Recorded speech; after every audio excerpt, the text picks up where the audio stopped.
le mal, ne pêchent plus, ne vivent plus dans l'impudicité et l'adultère, ils attendent calmement leur mort ou cherchent la guérison. Mais il y a d'autres qui sont méchants. Lorsqu'ils découvrent qu'ils ont été infectés sans le vouloir, ils décident de se venger en infectant des milliers de personnes. Satan est ce genre de sidéen. Il sait qu'il finira en enfer. Il le sait très bien. Sorcier, votre maître sait qu'il finira en enfer. Il ne vous dit pas la vérité. Magicien, occultiste, franc-maçon, illuminati.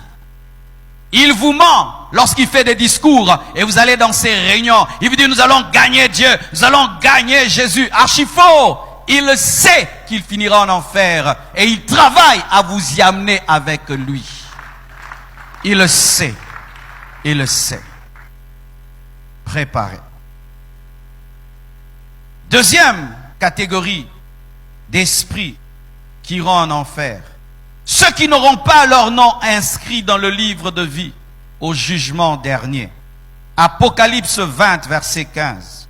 Quiconque ne fut pas trouvé écrit dans le livre de vie fut jeté dans les temps de feu. Retenez encore un autre terme, jeté.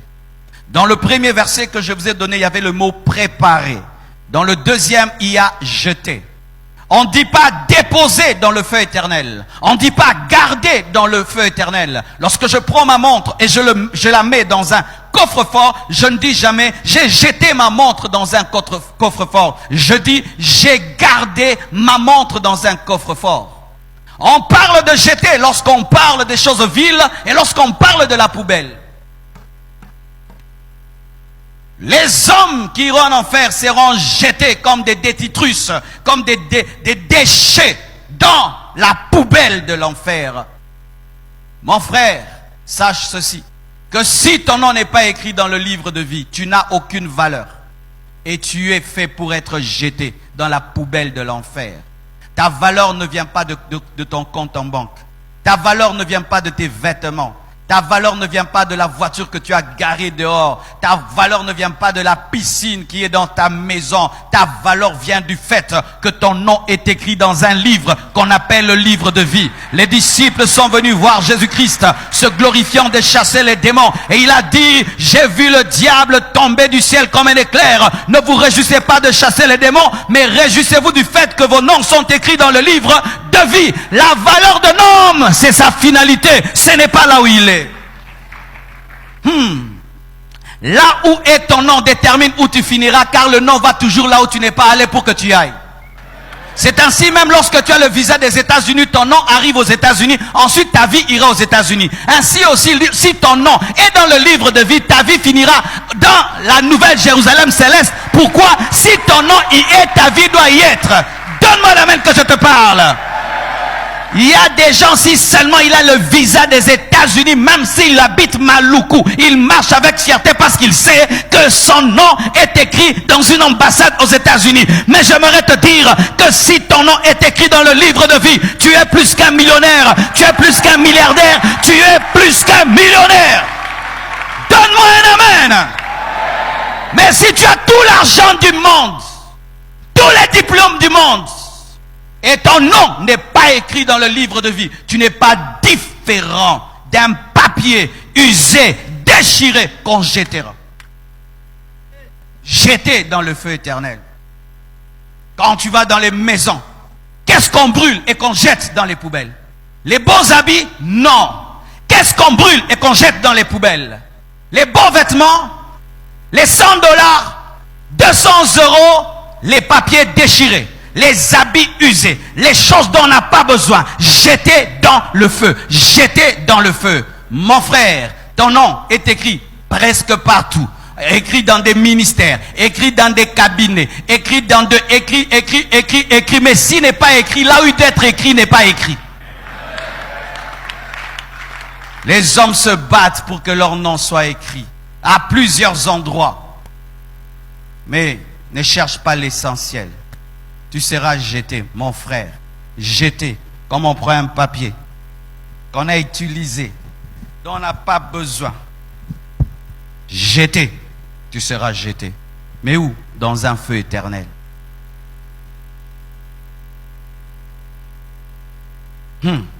Comment avoir son nom écrit dans le livre de vie? Tu dois avoir reçu la vie. Car ne peut être écrit dans le livre de vie que celui qui a la vie. Et qui a la vie? C'est Jésus-Christ de Nazareth. Si tu as Jésus-Christ qui est la vie, tu as la vie et ton nom est écrit dans les livres de ceux qui ont la vie. Oh, donne-moi l'amen. En soi, ce n'est pas seulement un livre, c'est le livre de ceux qui ont la vie. Si tu n'as pas la vie, tu as la mort, tu ne peux être écrit dans le livre de vie. Et pour avoir la vie, il faut avoir celui qui a la vie. Et qui a la vie? C'est Jésus-Christ de Nazareth. Ainsi, mon frère, si tu adores un homme, tu adores un prophète, même si tu penses prier, tu n'as pas la vie. Car la vie ne vient pas d'une église, ne vient pas d'un prophète, ne vient pas d'une femme, mais vient de Jésus-Christ. Il est le chemin, la vérité et la vie. Donne-moi l'amen. Troisièmement, ceux qui mourront sans Christ. J'étais hier, au deuil de papa Jean-Marie, de maman Bibiche qui a perdu sa mère. Et quand je suis arrivé là-bas, Dieu m'a dit, tu te prépares comme si tu vas prêcher à l'église. Dieu vient de me donner une révélation que les deuils sont des croisades d'évangélisation sans dépense. Dans les deuils maintenant, n'est-ce pas que les salles de fête ont cette taille? Et les salles de deuil, pas de fête, les salles de deuil ont cette taille, vrai ou faux? Un grand business au Congo maintenant. Hein? Ils climatisent les salles, ils arrangent, il y a tout pour prêcher. Et mes frères, je suis allé là-bas, comme si j'allais à la croisade d'évangélisation. J'ai préparé, pire, ils m'ont donné une chaire, j'ai dit c'est fini.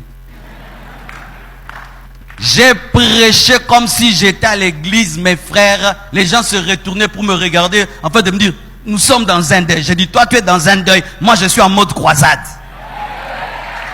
J'ai prêché là-bas avec un sérieux. Et quand je suis sorti, une dame m'a suivi, elle a dit, papa, c'est la première fois que j'entends quelqu'un prêcher comme ça dans un deuil. J'ai dit, maman, n'a qui n'a méchant.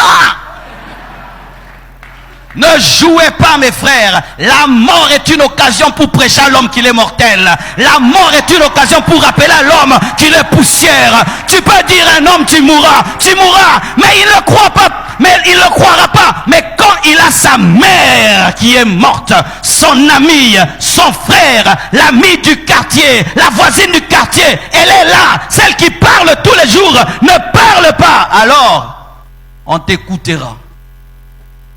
On t'écoutera parce que vous prêchez à deux.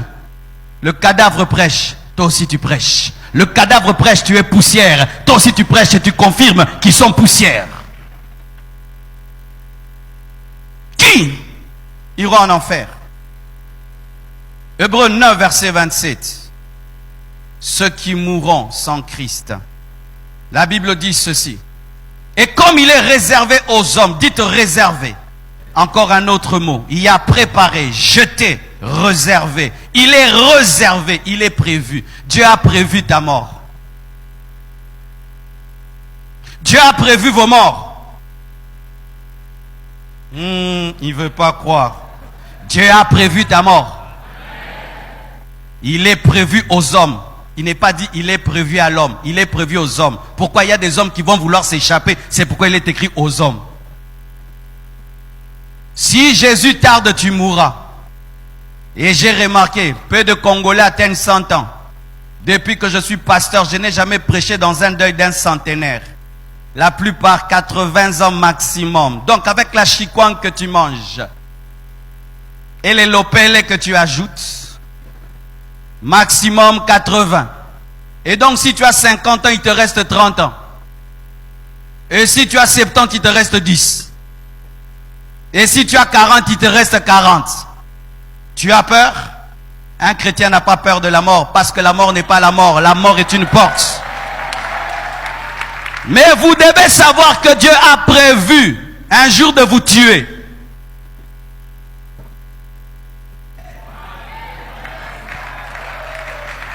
Qui tue l'homme? L'esprit de mort ou Dieu?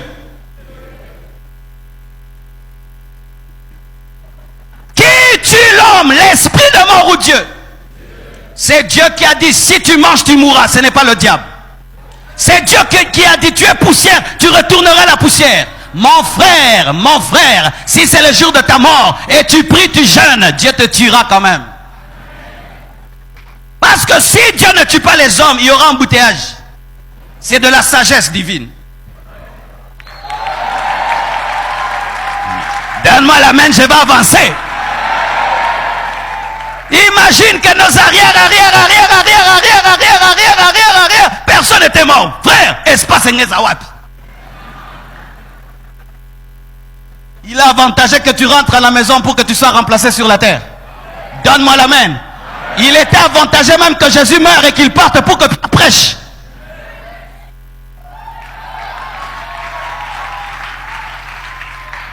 Vous qui n'aimez pas la mort, même si tu n'aimes pas la mort n'a pas besoin de ton amour. La mort s'invite toute seule. Elle surprend même les prophètes. Elle surprend même les gens qui ont des visions et des révélations. Certains meurent jeunes, d'autres meurent vieux. Mais tout en meurt. Le païen meurt, le chrétien meurt, le pauvre meurt, le riche meurt. Nous mourrons si Jésus-Christ tarde. Et ça ne me dérange pas. Ça ne me dérange pas. Je vous dis, ça ne me dérange pas. Quiconque connaît Dieu n'est pas dérangé par la mort. Car il sait qu'on ne meurt jamais. L'homme en soi ne meurt jamais. Pourquoi? On ne peut jamais juger ceux qui meurent. Car il est écrit, il est réservé à l'homme de mourir une seule fois, après quoi vient le jugement. On ne peut pas juger celui qui est mort, donc tu ne mourras pas. Mais tu voyageras de l'autre côté, et c'est là-bas qu'on te jugera, mais tu existeras toujours, mais tu changeras de corps. Donne-moi la main. Maintenant, il est réservé aux hommes de mourir une seule fois, pas deux fois. La réincarnation n'existe pas. Tu n'as pas deux vies, tu n'as pas trois vies. Si pendant cette vie-ci, tu ne sers pas Jésus-Christ, tu n'auras pas une autre vie. Mes frères, croire en la réincarnation, c'est croire à plusieurs croix. Car Jésus est mort une fois, pour une seule vie. Et si tu as plusieurs vies, il faut qu'il y ait 2 croix, 3 croix, 4 croix. Et il n'y a qu'une seule croix, parce que tu n'as qu'une seule vie. Tu ne reviendras pas sur la terre, et tu ne viens de nulle part. C'est la première parution. Donne-moi la main que je te parle. Ceux qui meurent sans Christ iront en enfer. Car après la mort, l'homme ne peut plus être sauvé. Ce qui fait que le purgatoire est faux. Le purgatoire est faux. Le purgatoire est faux. Je n'ai pas de problème avec cette église-là. J'ai des problèmes avec cette doctrine-là. L'église-là, je n'ai pas de problème. J'ai étudié là-bas. Mais j'ai un problème avec la doctrine. C'est une doctrine qui tue, qui amène en enfer. C'est une doctrine qui te dit, n'étudie pas, tu réussiras. As-tu déjà vu un prof pareil qui te dit, n'étudie pas, tu auras 100%? Tu as déjà vu ça? Mais c'est ça la doctrine du purgatoire. N'étudie pas, tu réussiras. Même si tu meurs, tu peux être sauvé après ta mort. Nous allons prier pour toi, faire des messes de requiem. Archi faux, archi faux. Même si un mensonge est en latin, c'est toujours un mensonge. Domini douce, nomini douce, tous, les agalo, kuta. Mais en latin. Après la mort, c'est le jugement. Ose mourir sans Jésus, tu verras ce qui va t'arriver. Tu verras, mon frère, tu verras. Ose mourir sans Jésus. Et attends qu'on prie pour toi. Comment, mon frère? Tu refuses de donner ta vie à Jésus-Christ, quelques gouttes d'eau sur ton cercueil vont te sauver. Non, ça c'est l'escroquerie quand même. Oh, mais non. Alors, tout le matin, je vais me laver avec l'eau bénite. Mais c'est quoi? Vous croyez de telles choses qu'un peu de parfum, un peu d'encens sur ton cercueil vont t'amener au ciel? Vous croyez ça? Vous croyez ça? Pendant ta vie, tu étais tout le temps dans les boîtes de nuit et puis tu meurs et puis tu vas au ciel parce que quoi? J'ai prié pour toi. La prière d'un homme de Dieu ne sauve pas. La prière d'un homme de Dieu ne sauve pas. La prière d'un homme de Dieu ne sauve pas. Je dis la prière d'un homme de Dieu ne sauve pas. Donne-moi la main, je vais parler. Et ce n'est pas l'homme de Dieu de dire où tu finiras. Je vais vous parler de l'hypocrisie dans les deuils. Dans les deuils, moi je commence à me fatiguer. Le dernier deuil, d'où je viens là, je suis parti avant. Je n'ai même pas attendu la levée du corps. Vous savez pourquoi? Parce que je commence à voir qu'on commence à s'amuser avec la mort au Congo. Vous dansez autour des cercueils, vous dansez, pleurez. Qu'est-ce que vous avez à danser autour des cercueils? Dans Dans un deuil, on réfléchit, on s'assit. On ne danse pas. Ton ami vient de mourir. Tu dois réfléchir. Et j'avais remarqué dans ce deuil-là, beaucoup avaient 60 et 70 ans. Donc bientôt, elles aussi vont partir. Mais elles dansent. Et tu vois, elles dansent vraiment, mais lemba.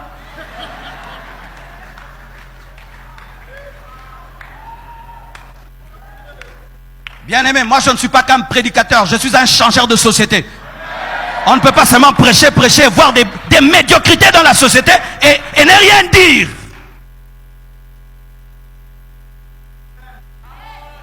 Alléluia.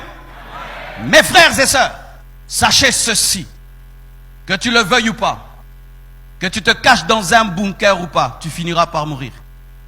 Il y a un musicien qui a tout fait pour éviter la mort. Il est resté jeune toute sa vie. Quand on était jeune, il était jeune. Quand on a vieilli, il est toujours jeune. Mais il a fini par mourir.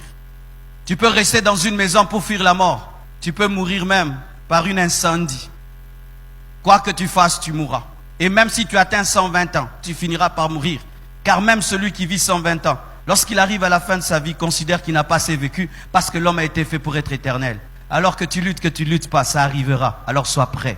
La solution face à la mort, c'est être prêt. C'est avoir Jésus. Et mourir en Christ, être prêt. Ce n'est pas fuir la mort. Même si tu fuis, elle t'atteindra d'une manière ou d'une autre. Tu refuses de prendre un avion, tu prends un bateau, elle t'atteint dans le bateau. Tu restes à la maison et puis quelque chose arrivera. Mais si tu es prêt, la mort ne sera pas la mort. Quatrièmement, plusieurs de ceux qui rateront l'enlèvement. Et j'ai bien utilisé le terme plusieurs. Je n'ai pas dit tout. J'ai dit plusieurs. Et vous allez comprendre pourquoi.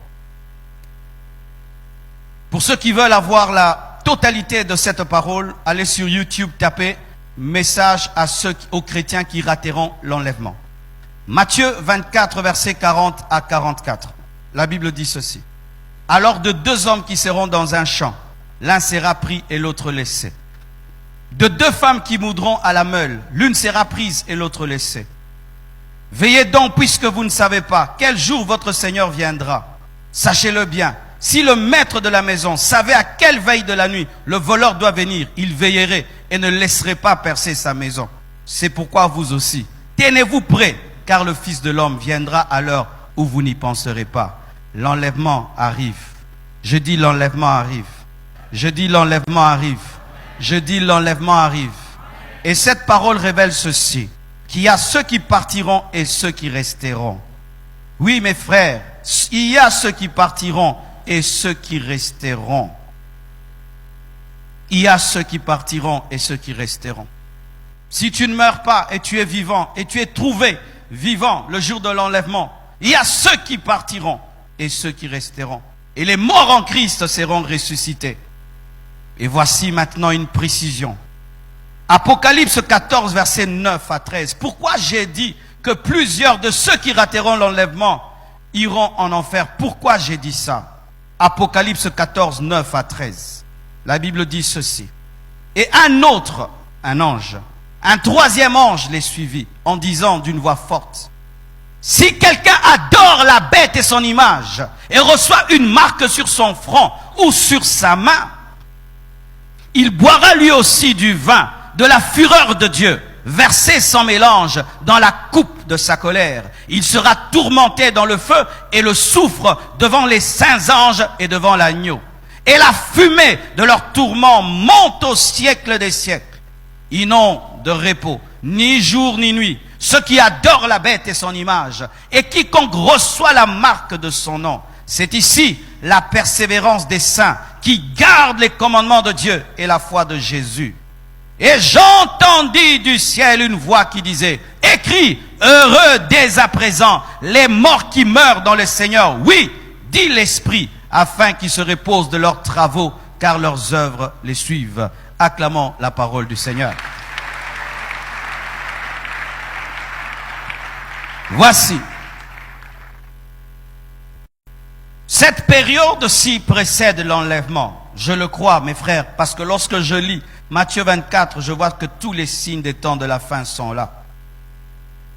Et en cette période, la marque de la bête est déjà là. Mais des Illuminati qui ont déjà pris cette marque et se sont consacrés au diable, ont accepté de donner leur âme à Satan. Mais cette marque en cette période se prépare et est acceptée par certaines personnes des grands satanistes, mais pour l'instant, cette marque se prépare par la technologie.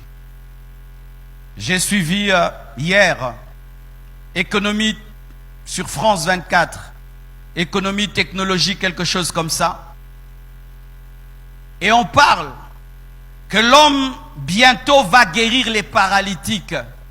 C'est-à-dire, ces hommes qui ne marchent pas, les mains et les pieds ne fonctionnent pas, ils sont devenus capables d'implanter dans leur cerveau des puces qui permettent à ce qu'un robot, une ossature robotique soit collée à leur corps et par sa pensée, ils commandent à cette ossature robotique et le paralytique marche. Ils feront des miracles avec la technologie. Un même a dit, bientôt nous allons commencer à pirater les cerveaux des hommes comme on pirate un ordinateur. Ils disent même que pirater un cerveau est plus facile qu'un Mac. Ils seront capables bientôt de décider quel rêve ils vont avoir. Tu veux rêver un rêve que tu as aimé, on te le fait rêver à nouveau. Vous imaginez ça, mes frères? Et lorsque l'église sera enlevée, voici ce qui va arriver. Imaginez que je sois en train de prêcher maintenant. Et tout d'un coup, l'enlèvement a lieu et la moitié de la salle reste du côté gauche. Non, du côté droit. Ceux qui vont rester, que vont-ils faire? Ils vont dire, le pasteur avait raison. Vrai ou faux? Et ainsi, vous irez lire les Écritures et vous allez comprendre que la marque de la bête viendra et quiconque sera marqué deviendra comme un démon. Il y a des hommes qui vont dire, je ne prendrai pas la marque de la bête. Et ils accepteront de mourir de faim, mourir de soif parce que personne ne pourra acheter ni vendre sans avoir cette marque. Et ceux qui vont refuser d'adorer la bête, la Bible nous dit, ils seront décapités, torturés, sciés, mourront. Ces personnes accepteront de mourir. On les appelle dans la Bible les martyrs de la tribulation. Il y a les martyrs avant l'enlèvement, mais aussi les martyrs après l'enlèvement. Ce sont des personnes qui ont refusé la marque de la bête, qui sont mortes de faim et mortes décapitées. Mais est-ce que tu arriveras si tu ratais l'enlèvement? En ce temps-là, il n'y aura qu'un seul passeport, un passeport mondial. Il n'y aura qu'une seule nation, le monde. Il n'y aura qu'un seul président. Et si donc tu n'as pas ce passeport-là, tu n'existes pas. Est-ce que tu pourras vivre dans ce monde-là? Tu seras un clandestin. Tu mangeras comment? Tu vivras comment? Tu n'as pas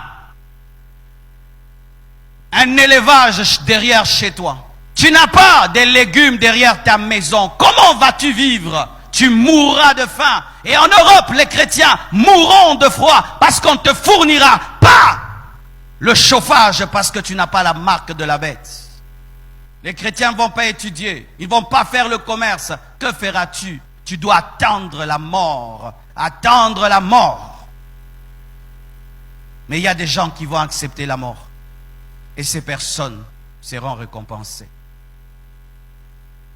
Certains, plusieurs, de ceux qui rateront l'enlèvement, iront en enfer parce que plusieurs, face à la souffrance, décideront de régner leur foi. Face à la souffrance, insulteront Dieu et prendront la marque de la bête. Car sachez ceci, la marque de la bête sera présentée comme un avantage. Aujourd'hui en Chine, mes frères, il y a presque des caméras partout.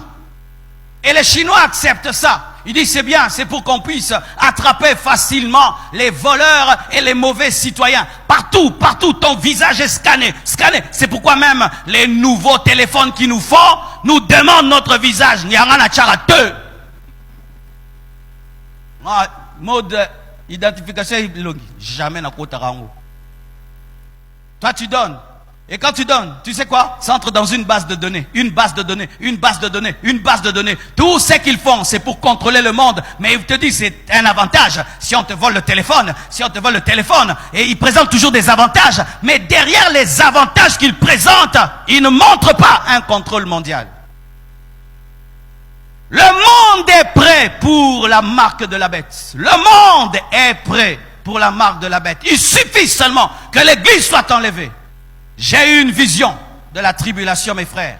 J'ai vu des avions qui n'existent pas encore. Une technologie qui n'existe pas encore. Ils étaient capables, par le satellite, de savoir où tu te trouves si tu n'as pas la marque. Parce que ceux qui n'ont pas la marque étaient référenciés. Et on pouvait savoir où ils étaient. Les gens s'accusaient entre eux. Mon frère n'a pas la marque. Ma soeur n'a pas la marque. Ok, toi tiens-toi à côté de ton frère. Comme toi, tu as la puce, hein, on peut savoir où il est à côté de toi. C'est comme ça qu'on les attrapait. Et c'était des avions qui pouvaient voler très très bas. Et des militaires armés d'une manière sophistiquée descendaient. C'était comme des vaisseaux pour attraper les hommes qui n'avaient pas la marque. J'ai vu ça.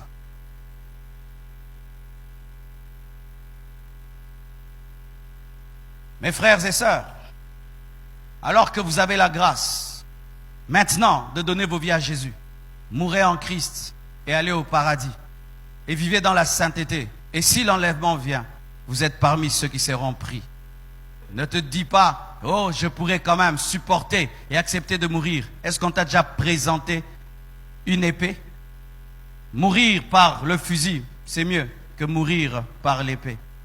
Devant toi, on décapite quelqu'un et sa tête tourne devant toi et on te dit, viens, c'est ton tour. Vous riez, mais c'est ce qui risque de t'arriver, mon frère, si tu rates l'enlèvement. Cinquièmement, les rétrogrades. Matthieu 10, versets 32 à 33. Rétrograde, rétrograder. Rétrograder, c'est quand tu diminues ta vitesse, tu diminues ton amour, tu diminues ton zèle, tu courais à 100 à l'heure, tu commences à courir à 50 à l'heure. Ce n'est pas que tu as arrêté de courir, mais tu ne cours plus à la même vitesse. Nous le faisons souvent lorsqu'on fait le sport. Lorsque tu es sur un tapis roulant, tu peux mettre 7. Et quand tu es sur 7, ton cœur bat vite, 150 pulsations par seconde et par minute et tout le reste, tout. Et puis tout d'un coup, tu décélères et tu es à 3. Et là, tu marches calmement. Tu n'as pas quitté le tapis, mais tu n'as plus la même vitesse. Et beaucoup n'ont pas quitté Jésus, mais ils n'ont plus la même vitesse. Vous avez rétrogradé, vous avez décéléré. Les rétrogrades. Pourquoi les rétrogrades iront en enfer? La Bible dit ceci dans Matthieu 10, versets 32 à 33. C'est pourquoi quiconque me confessera devant les hommes, je le confesserai aussi devant mon Père qui est dans les cieux. Mais quiconque me reniera devant les hommes, je le renierai aussi devant mon Père qui est dans les cieux. Les rétrogrades sont les hommes les plus malheureux de la terre. J'ai été rétrograde dans ma vie, je l'avoue. J'ai donné ma vie à Jésus-Christ à l'âge de 15 ans. Et quand j'ai donné ma vie à Jésus, je n'ai pas voulu fréquenter une église. Et j'étais un frère à la maison. Et mes amis m'ont ramené dans le monde. Mais je vous assure, les mois que j'ai fait, parce que j'ai abandonné Christ, mais je suis revenu à l'âge de 16 ans. Donc j'ai fait une année de rétrogradation. Cette année-là, j'étais l'homme le plus malheureux de la terre.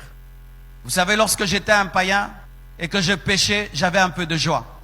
Parce que je n'avais aucune connaissance de Dieu.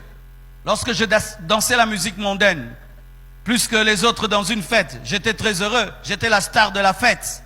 Lorsque je m'habillais pour montrer aux gens que je suis en Versace et en ceci, et que tout le monde disait que je suis en griffe, cet orgueil-là, moi je me sentais bien. Là, je ne connaissais pas Dieu.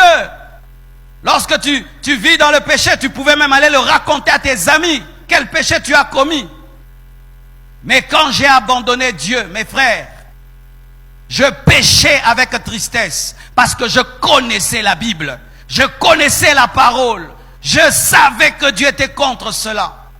Les rétrogrades sont les pires ennemis de l'Église. Un homme qui n'a jamais été parmi nous ne nous combattra pas comme celui qui a été au milieu de nous et qui nous combat. Les rétrogrades. Hier, tu as aimé Dieu. Aujourd'hui, tu ne l'aimes plus comme avant. C'est vrai que tu continues à venir à l'église, mais ton amour pour Dieu n'est plus. Si tu renies Jésus devant les hommes, il te régnera devant le Père. Comment peux-tu renier Dieu devant des hommes qui ne te feront rien? Car l'homme ne peut rien te faire. Qu'est-ce qu'un homme peut te faire? La pire chose qu'un homme peut te faire, c'est te tuer. Physiquement, c'est tout. Mais si tu tues un chrétien physiquement, tu n'as rien fait parce qu'il continue à vivre. Qu'est-ce que tu peux me faire physiquement? Me taper? Si tu me tapes, j'aurai mal. Après, tu ne vas pas me jeter en enfer. Tu abandonnes Dieu qui peut te jeter en enfer ou t'amener au ciel pour des hommes qui ne peuvent ni t'amener au ciel ni t'amener en enfer. Des chrétiens qui au boulot se comportent comme tout le monde. Pourquoi? Je veux faire cool, je veux faire genre, parce qu'aujourd'hui l'homme veut être tellement accepté, aimé. C'est la maladie de l'homme moderne, être aimé. J'aime. Facebook, j'aime. Et dans leur vie, ils veulent toujours appartenir à un groupe, être aimé, être accepté.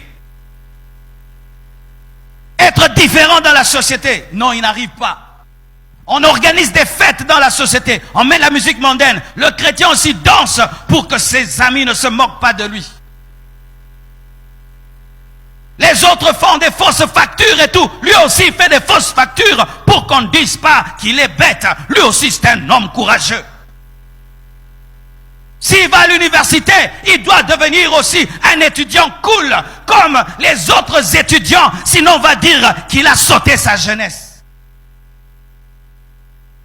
Régnons Dieu devant les hommes. Voulant être à la page, être à la mode, être accepté. Et oui, les hommes t'acceptent, oui. Maintenant, tu fais partie de leur groupe.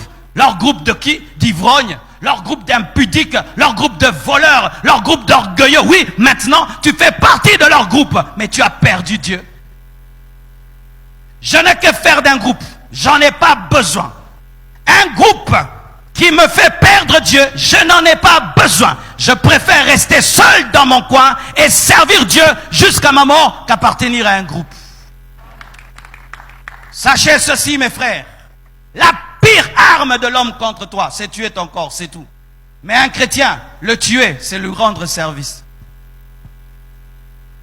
Judas a rendu service à Jésus. Il lui a permis de devenir le sauveur de l'humanité.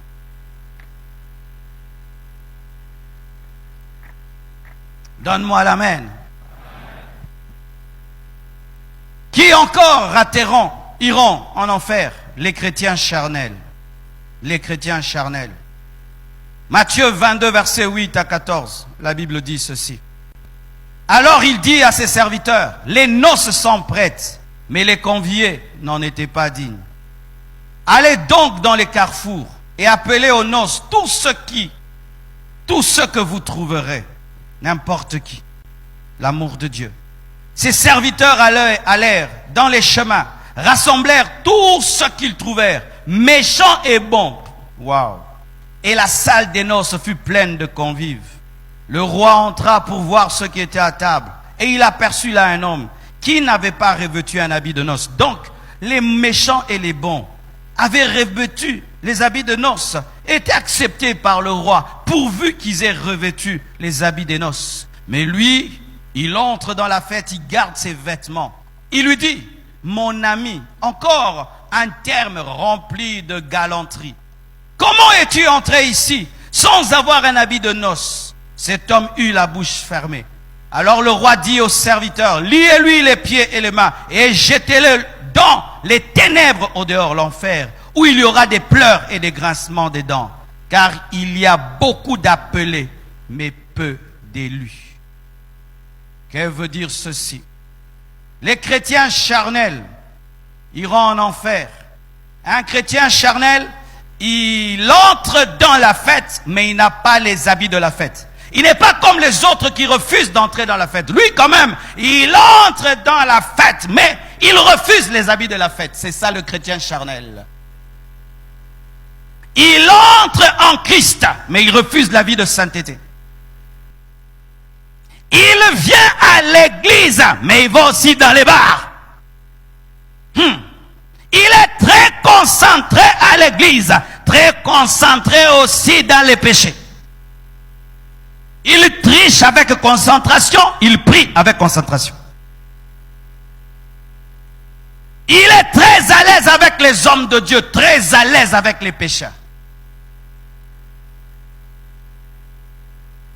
Il est dans les choses de Dieu, mais il refuse tout ce qui est dans certaines choses dans les choses de Dieu. Il aimerait un protocole à son goût. Qu'on le fasse entrer dans la fête, mais qu'il garde ses vêtements. Qu'il devienne chrétien, mais qu'il garde ses habitudes. Qu'il devienne chrétien, mais qu'il garde son ancienne vie. Qu'il devienne chrétien et qu'il bénéficie des avantages d'être chrétien, mais qu'il garde son ancienne vie. C'est ça un chrétien charnel. Aide-moi, mais ne me change pas. Bénis-moi, mais ne me change pas. Agis dans ma vie, mais ne me transforme pas. Sauve-moi, mais laisse-moi tel que je suis. C'est ça le chrétien charnel. Et la Bible dit, jetez-le où? Dehors, là où il y a le feu. Vous qui venez à l'église et revenez à l'église, c'est bien. Félicitations. Vous êtes entrés dans la fête. Mais quels vêtements avez-vous? Avez-vous pris les vêtements des noces? La justice par la foi en Jésus et une vie dans la sainteté? Avez-vous cela? Si vous ne l'avez pas, vous êtes des chrétiens charnels et vous serez jetés dans le feu. Septièmement, pour terminer, j'aimerais m'adresser à moi-même, les faux serviteurs de Dieu. Mes frères et sœurs, aujourd'hui tout le monde veut devenir pasteur et serviteur de Dieu. Ça fait cool, ça fait genre, ça fait classe, ça fait staff. Mais sachez, la Bible dit ceci, qu'il n'y ait pas beaucoup d'enseignants, car les enseignants seront jugés sévèrement. Quand tu fais ça aux hommes,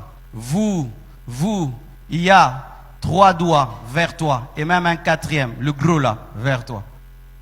Imaginez, je prêche comme ça, et puis à l'enlèvement, je reste avec la moitié des droites ou des gauches. Avant même que tu pleures sur toi, tu vas me taper d'abord, ensuite tu vas pleurer. Vrai ou faux? Chers hommes de Dieu, faisons très attention. Serviteurs de Dieu, faisons attention. C'est bien de dire on est homme de Dieu, on est serviteur de Dieu. Oui, gloire à Dieu. Mais si nous ne pratiquons pas nous-mêmes ce que nous prêchons, nous irons en enfer. Et notre jugement sera pire que celui des fidèles, même pire que celui des païens. Je suis conscient, mes frères, avec la connaissance que j'ai de la Bible, si je finis en enfer, je serai jugé plus sévèrement que toi. Je le sais. Je le sais. C'est pourquoi je suis discipliné avec moi-même. C'est pourquoi je garde tous les jours, je veille sur moi. Je sais que c'est bien, oh Marcelo, mais je sais que si Marcelo finit en enfer, il sera parmi ceux qui seront jugés sérieusement. Quand Dieu t'appelle, ne te réjouis pas, pleure, parce que ton jugement sera plus grand. Moïse a parlé, a frappé le rocher. Au lieu de parler, Dieu lui a dit tu n'entres pas. Mais le peuple d'Israël, il a commis plus de péchés. Dieu n'a pas dit tu n'entres pas. Mais lui, une fois seulement. Tu es serviteur de Dieu, tu montes ici, vous montez ici, vous chantez la sainteté, vous modérez, vous prêchez, vous montez, vous parlez ici, vous êtes assis devant là-bas. Faites attention. Ce ne sont pas des trônes, ce sont des jugements. Ce ne sont pas des trônes. S'asseoir devant, ce ne sont pas des trônes. C'est dire que vous êtes les plus responsabilisés devant Dieu. Si vous pensez que ça fait classe, ça fait bien, vous n'avez rien compris. Lorsqu'une armée perd la bataille, qui est condamné? Le général d'armée. C'est le général. Mais le général n'était pas à la guerre. Mais on revient vers lui. C'est ta faute. C'est ta faute. C'est pourquoi un serviteur de Dieu ne blague pas, ne joue pas. Mon frère, ma sœur, une fois que Dieu t'appelle, deviens très sérieux avec lui. C'est une bénédiction, mais aussi un grand jugement. La Bible dit ceci. Dans Matthieu 7, versets 15 à 23. Gardez-vous des faux prophètes. Ils viennent à vous en vêtements de brebis, mais au-dedans, ce sont des loups ravisseurs. Vous les reconnaîtrez à leurs fruits. Pas à leur maison, pas à leur voiture, pas à leur compte en banque, pas au nombre d'abonnés sur Facebook et sur YouTube, mais vous les reconnaîtrez à leurs fruits. Aujourd'hui, on dit qu'un homme de Dieu est grand en fonction du nombre d'abonnés sur YouTube et sur Facebook, comme si Facebook est le Saint-Esprit. Cueille-t-on des raisins sur des épines ou des figues sur des chardons? Tout bon arbre porte des bons fruits. Si tu es un bon arbre, prouve-le par tes fruits. Mais les mauvais arbres portent des mauvais fruits. Un bon arbre ne peut porter de mauvais fruits, ni un mauvais arbre porter des bons fruits. Tout arbre qui ne porte pas de bons fruits est coupé et jeté au feu. Jeté au feu. Pour dire quoi? Que les faux serviteurs de Dieu seront jetés en enfer. C'est donc à leurs fruits que vous les reconnaîtrez. Tu ne peux pas me dire que tu es un vrai serviteur de Dieu, tu es impudique. Tu ne peux pas me dire que tu es un vrai serviteur de Dieu, tu es cupide. Tu ne peux pas me dire que tu es un vrai serviteur de Dieu, tu es orgueilleux. Tu ne peux pas me dire que tu es un vrai serviteur de Dieu, tu vis dans le mensonge. Tu ne peux pas. Ceux qui me disent Seigneur, Seigneur, n'entreront pas tous dans le royaume des cieux, mais celui-là seul qui fait la volonté de mon Père qui est dans les cieux. Regardez ceci. Lorsqu'il s'agit de dire Seigneur, on est au pluriel. Mais quand il s'agit de faire la volonté de Dieu, on est au singulier. Celui-là seul qui fait la volonté, singulier. Ceux qui disent Seigneur, pluriel.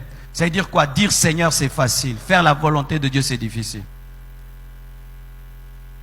Seigneur, Seigneur. Même un païen, un sorcier peut dire ça. Les sorciers prient, disent aussi Seigneur. Les païens, les pécheurs, tout le monde dit Seigneur. On a dit Seigneur, on a chanté Seigneur, on a dansé Seigneur. Mais pour pratiquer la parole, on dit celui.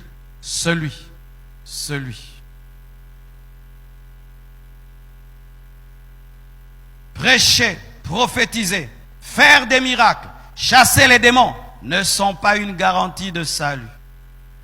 Ne sont pas une garantie de salut. Vous savez pourquoi? Voici. Je peux être là. J'ai servi Dieu dans la vérité. Et je vous ai attiré ici. Et vous avez confiance en moi. Que c'est un serviteur de Dieu, un saint homme de Dieu. Quand il prie, Dieu l'exauce. Et vous venez avec vos problèmes. Mais moi, dans le secret, j'ai abandonné Dieu. Vous ne savez pas. Mais moi, dans le secret, j'ai abandonné Dieu. Et vous venez parce que vous avez confiance en Jésus que je prêche. Et je prie. Mais je ne suis plus connecté à Dieu. Dieu m'exauce, pas pour moi, mais pour vous. Si vous ne savez pas, il y a dans certains endroits, Dieu ne fait pas les miracles à cause de la sainteté de l'homme de Dieu, mais à cause de la foi du peuple. C'est pourquoi quand Dieu t'utilise dans les miracles, des fois, sache que ce n'est pas toi, c'est la foi de cette personne qui est venue. Samuel était dans la maison du sacrificateur Élie, qui était déconnecté de Dieu. Mais Dieu l'a reconnecté rien que pour Samuel et puis l'a déconnecté après. Oui, il est écrit en ces temps-là, il n'y avait plus de vision. Les visions étaient rares. Mais parce que Samuel avait un appel de Dieu, Dieu a reconnecté pendant un temps le sacrificateur pour qu'il explique un peu le fonctionnement du royaume et puis l'a déconnecté. Vous comprenez ça? Comme j'impose les mains, les gens sont guéris, donc j'irai au ciel. Archi faux. Comme je prophétise et ça arrive, archi faux. Comme je chasse les démons et ils partent, archi faux. Tu peux faire tout ça et puis tu vas en enfer. Je vais terminer en vous présentant un exemple pour illustrer tout mon message. J'ai besoin de 6 frères. Oui, 6 frères. Approchez-vous. 6 choristes, oui. Vous tenez-vous ici? Ok. Vous tenez-vous ici? Approchez. Vous tenez-vous ici? Approchez. Vous tenez-vous ici. L'un face à l'autre, vous deux, l'un face à l'autre. Vous aussi l'un face à l'autre. Et voici. Vous approchez, tenez ça et tenez ça.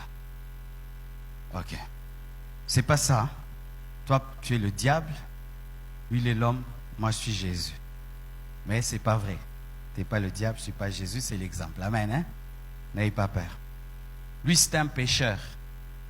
La corbeille, c'est un péché. Et le carton est un péché. Et le diable le tient par son péché. Ok? Vous êtes des portes du ciel. Tenez-vous comme ça. Et moi, je suis Jésus. Lui, c'est un pécheur. Il est lié par le diable, par le péché. Le diable le tient par le péché. Le diable le domine par le péché. Et il ne sait pas qu'il y a un sauveur qui est mort et qui a donné sa vie. Comment vais-je faire pour le sauver? Je vais prêcher l'évangile. Je vais lui parler.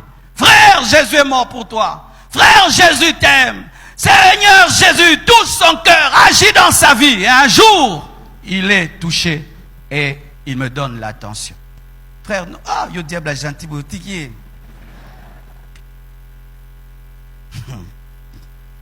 Il donne l'attention. Comme toi, tu es venu, tu as donné l'attention. N'est-ce pas que tu suis avec attention? Tu es à cette étape-là.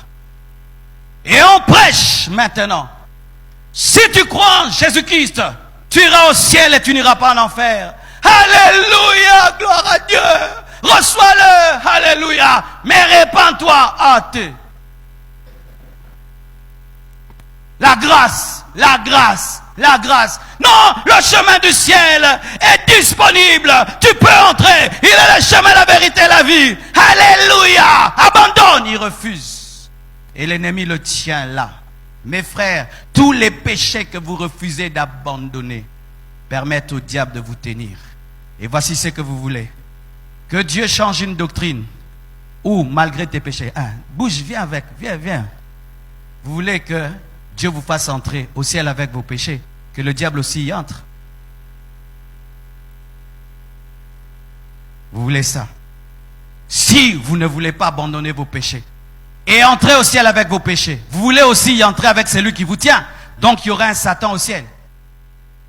Alors, comme tu refuses d'abandonner, lui est destiné à aller où? Préparé pour lui. L'enfer est préparé pour lui. Qu'est-ce qu'il fait? Il te tire en enfer.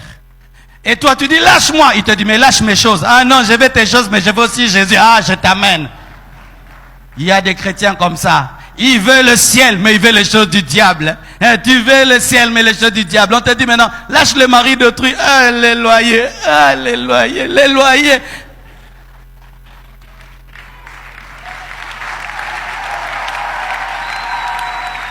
Tu iras en enfer rien que pour un loyer. Tu peux travailler et payer ce loyer. Maman, tu peux travailler et payer ce loyer. Je dis, maman, tu peux travailler et payer ce loyer.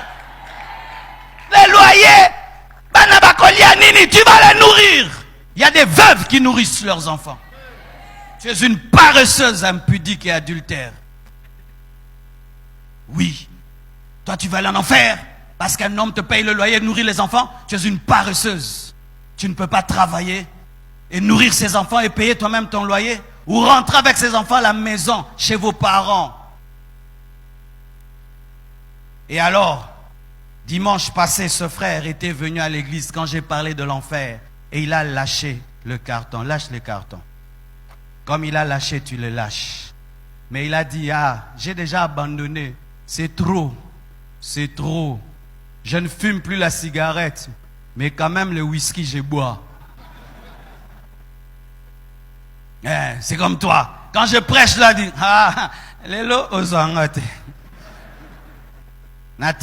j'avais 5 copines, j'ai abandonné 9. J'avais 5, j'ai abandonné 4. Il reste qu'une. Pasteur, tu ne mourras pas. D'ailleurs, Dieu m'a révélé qu'elle est la femme de ma vie. Et tu couches avec elle et tu la fais avorter, la femme de ta vie, quoi. L'avorteuse de ta vie.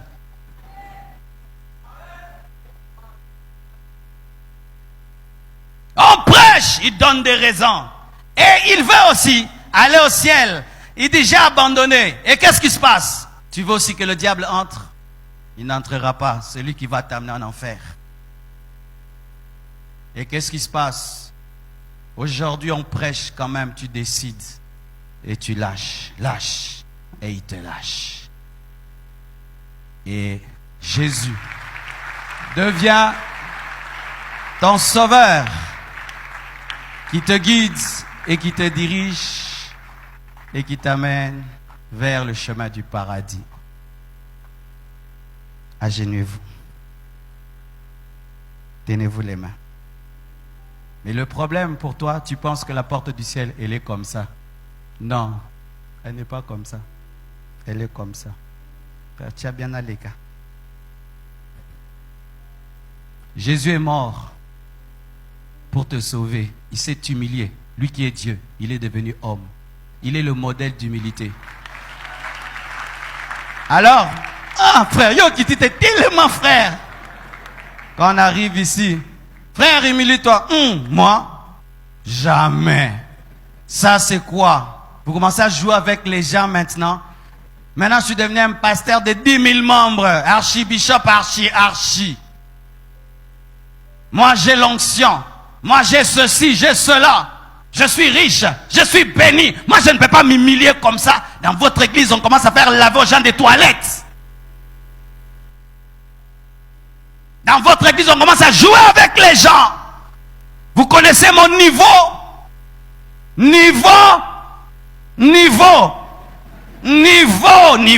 Niveau intellectuel, social, onctionnel, prophétique.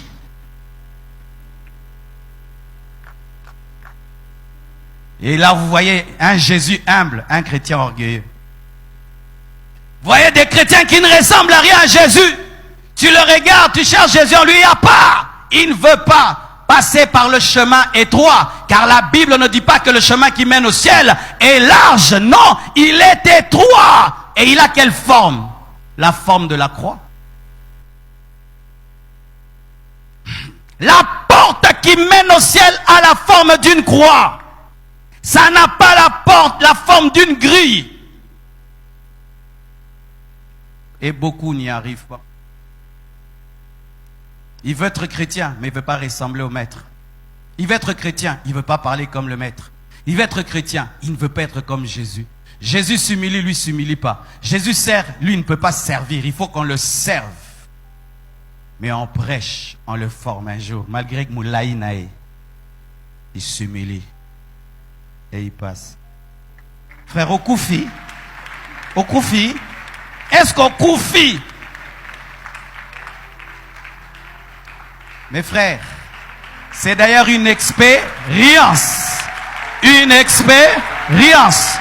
Mes frères et sœurs, voici en soi la vérité. Pour aller au ciel, il faut être comme Jésus. Parce que c'est Jésus qui est la tête qui est déjà au ciel. Là où il est passé, tu passes. Si la tête est passée, le corps peut passer. Si l'aiguille est passée, le fil peut passer. Tant que tu es connecté à l'aiguille, tu passeras même si c'est un djinn. Même si c'est un habit en cuir, tu passeras. Là où l'aiguille est passée, le fil passera. Même si c'est un habit en cuir. Même si le ciel est impossible. Si Jésus est entré, tu entreras. Connecte-toi seulement à lui, tu entreras. Pendant que je parle, sachez ceci, qu'il y a quelqu'un, un homme au ciel. Il y a un homme déjà au ciel, qui est en train de tester le ciel, la climatisation céleste, afin de savoir si ses frères vont la supporter. Mais oui. Parce que quand tu fais le ciel pour les hommes, il faut qu'un homme teste le ciel. Parce que si tu fais une voiture pour les hommes, il faut qu'un homme teste la voiture. Et il y a un homme qui teste le ciel pour toi, voir si tu pourras. Et ça fait 2000 ans qu'il est en train de tester. Jésus-Christ, homme. La Bible dit Jésus-Christ, homme. Si Jésus se plaît au ciel, tu te plairas. Si Jésus est au ciel, tu pourras y aller. Si ton maître est, tu iras.